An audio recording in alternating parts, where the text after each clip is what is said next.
Hello everybody. So, Wednesday, 3:08 p.m.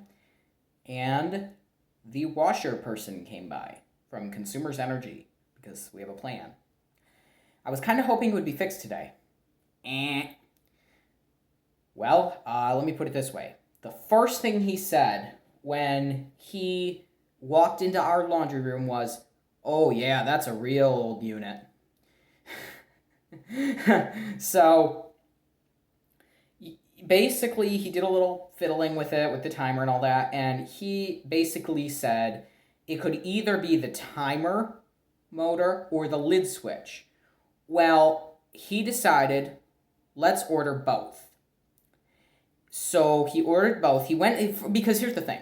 As everyone knows, Maytag is Whirlpool now. So he said, basically, I'm going to go look, and normally you can get stuff delivered tomorrow, Thursday. But because it's with the Calderona, can't do that kind, so it's like pulling teeth now. That's how he said it. So he went to his van, he looked up the numbers, and he came back with good news. The lid switch, the lid switch is from, I'm trying to remember what it was. Well, basically, he said one of the parts, I believe he said, okay, yeah, I remember. So he said the lid switch can come from Youngstown, Ohio, which, if you guys don't know, I live in Lansing, Michigan.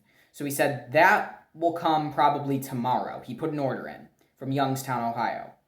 He then said the timer motor is in Columbus, which, is also in Ohio. That is probably going to come Friday. Worst case scenario, it comes later, but it's probably going to be coming Friday. So basically, we should have both parts. They're coming to our house on Friday.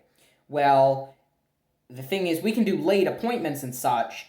He said, I don't know if I'm working Sunday, but I might be. So worst case scenario, you wait till Monday. So that worked. So that is our current washer update. We're going to wait. Still can't wash clothes. Still got to use the damn bathtub. But that is basically just an update using my cell phone of our washimatory machine and what it's happening. So there you go. That's it. Thanks for watching. Feel free to subscribe and click like if you like what you see. And follow me on the web, wix.com/theelevatorworld/fans. Bye-bye.